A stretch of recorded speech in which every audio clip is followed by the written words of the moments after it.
Unless you're an extremely unusual audience, you will welcome some of this help. I'm a card when it comes to talking about sex with my children. Drugs are like that. And quite exciting, too. When a boy grows up and is ready to be a father, he is able to put his penis into the vagina, that special opening that mothers have. Drugs are like that, too. Every so often I get a strong sex urge, and the only way I can take care of it is to masturbate. Drugs are like that. I used to be a clown. And then I learned to listen. Or by giving the impression that the genital areas are evil or taboo. Drugs are like that.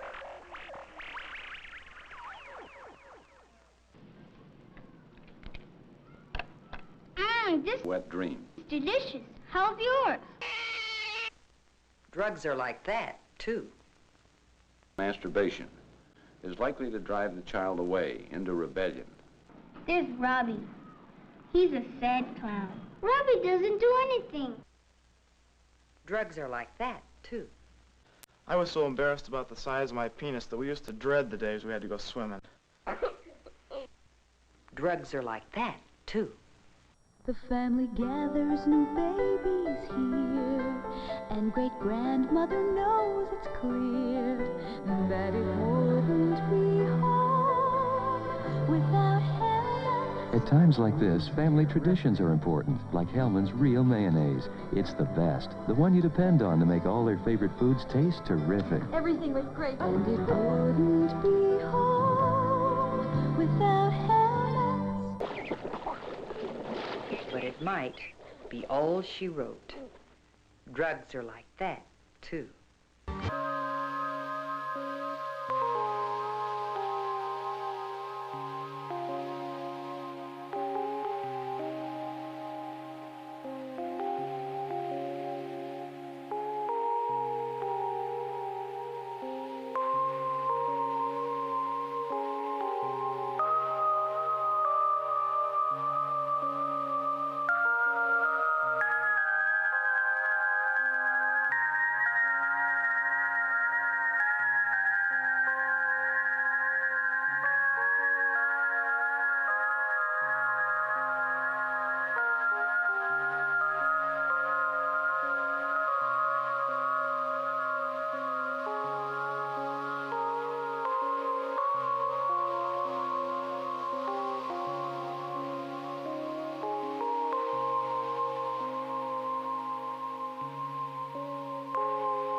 the flute to snitch. From her broom broom in the sky, she watched her plans materialize. She waved you on a trip far across. HR, pop and step, push your bend when things get rough. HR, pop and step, can't do a little 'cause you can't do enough. HR, pop and step, push your bend when things get rough. HR, pop and step, can't do a little 'cause you can't do enough. Once upon a summertime, just a dream from yesterday, a boy in his magic golden flute heard a boat from on the bay. Come and play with me, Jimmy, come and play with me, and I will take you on a trip far across the sea.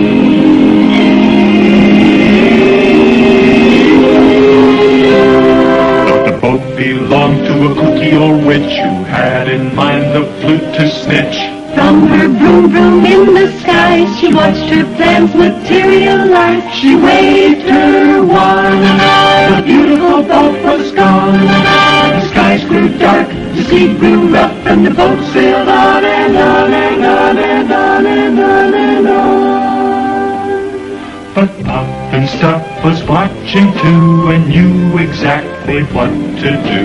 He saw the witch's boat attack, and as the boy was fighting back, he called his rescue racer crew as often they'd rehearsed, and off to save the boy they flew. But who would get there first? But now the boy had washed the shore, Pop arrived to save the day, which made the witch so mad and sore. She shook her fist and screamed away. HR, Pop and Step, push your bend when things get rough. HR, Pop and Step, can't do a little 'cause you can't do enough. HR, Pop and Step, push your bend when things get rough. HR, Pop and Step, can't do a little 'cause you can't do enough. When you keep changing expressions, you keep losing what I'm trying to capture. So couldn't we just forget it? The sketch really isn't that important. How can you say that? I'm trying to do something nice for you, and you're being ungrateful. I didn't mean to be. I really do have to go. You'll go when I say so. You're hurting me. Sit down and don't move. Don't make me do something you'll be sorry for. You get this straight, Sam. This is your family from now on. And stay away from that telephone. You step out of line just once. You remember what I told you I would do? I will kill your parents, Sam. But... You hear me and understand me. Yes, sir. I've ever made. That checks out. Most of his disgusting sticky messes aren't very tall at all. The way I eat it, it won't have a chance to melt. My tongue's faster than a hummingbird's wings. Arnold, please say less right now. Mr. Horton says it sucks. Arnold's dad won't give him the bike until his birthday. But if he wants to swing by after school, he can ride that red thing. Maybe take the bike for a spin, too. But do not tell Dada about the bike. Matter of fact, don't tell Dada shit. Arnold tells Dudley the awesome news that Mr. Horton has toys and trains and video games. It's like Michael Jackson's house. Just like Michael Jackson's house. And he might be able to get Dudley in on the banana-shaped stuff in your mouth action. Mr. Horton sees his young guest and plants some porn between comic books.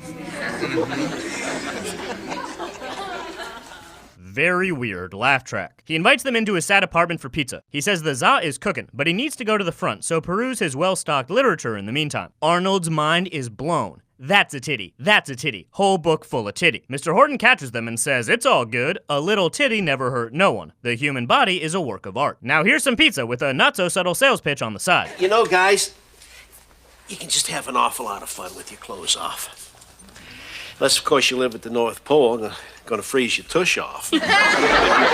Very, very weird laugh track. He says skinny dipping is fun. Here are pictures of him swimming naked with kids to prove it. Dudley says it looks like a party. Arnold is not about that life. Mr. Horton asks if these young adults want a little wine with their pizza, like in France or Michael Jackson's house. Arnold says no way, but when Dudley says yup, Arnold refuses to let him drink alone. True friendship. Mr. Horton says let's play Instagram. Dudley can be Tarzan, but Tarzan never wore a shirt. Better pop that thing off, Dudster. Now let's take some pictures, drink some wine, have a good time. To be continued. Right now. Horton says Tarzan needs a lion. He volunteers. He loves lying to kids. But first, more jungle juice. Arnold says no thanks. That stuff nasty. But when Dudley calls him a punk, Arnold says pour up drank. L'chaim.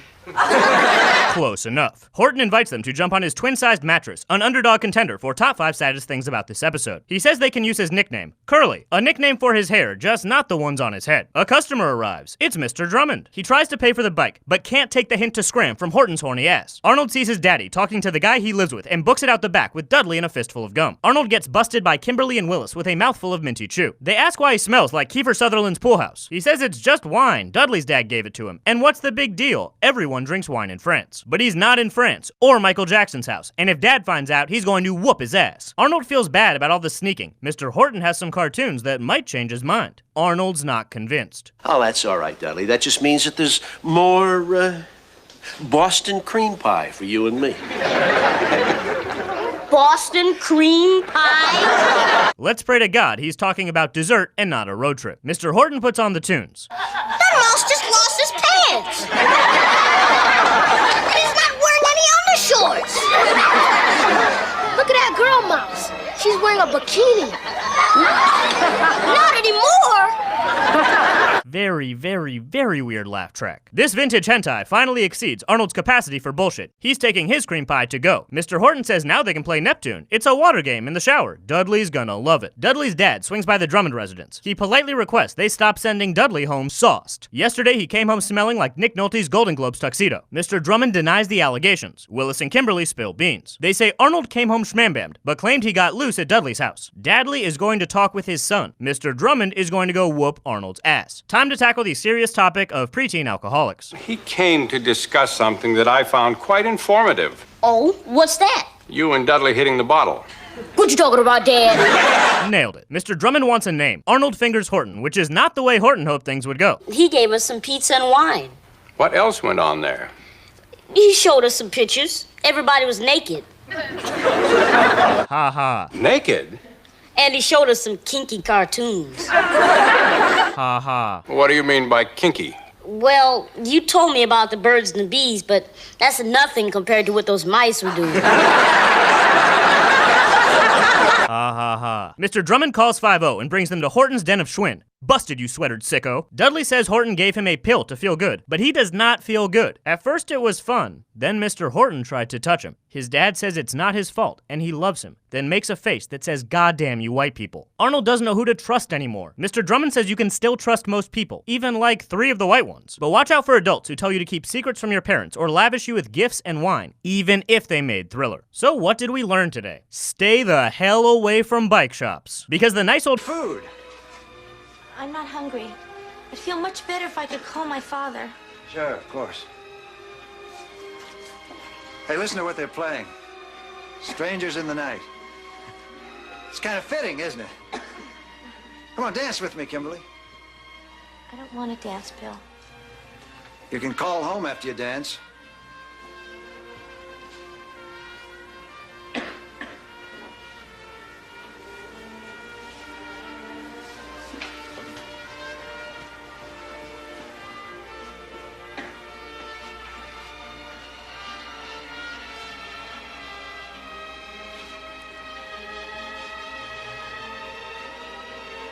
Something in your eyes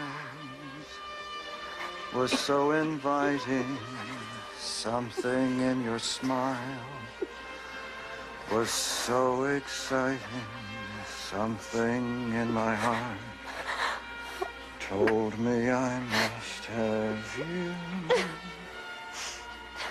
Bill, you're holding me too tight. I can't breathe. My singing bother you? No, not at all. You have a very nice voice. You mean that?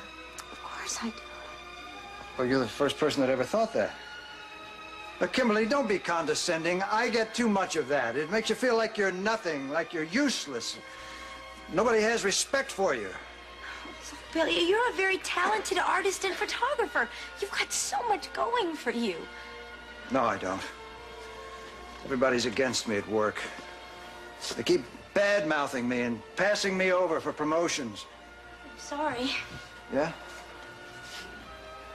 Well, look, don't go giving me that line of bull. You're just trying to trick me again. Solves anything. But he started it, Dad. And you had to finish it, huh? Yeah. I'll never forget the splat when he hit the floor. Arnold, you can't just go around shoving and hitting people. You've got to learn to control your temper. And if there's a problem, you discuss it like a gentleman. A gentleman? Was Conan the Barbarian? The only thing a guy like Bobby understands is brute force. He's lucky the elevator door closed before I gave him my left, my right, and then I uppercut and I knocked him down and stepped on him and jumped him. That's enough. Look, his face is a bloody pulp. That's got to be Mr. Garth. I'll settle this whole thing. All right, Drummond, no more Mr. Nice Guy. I've about had it with that snotty kid of yours. You can't talk that way about Willis. Now, you know who I mean. Now, just 1 minute, Mr. Garth.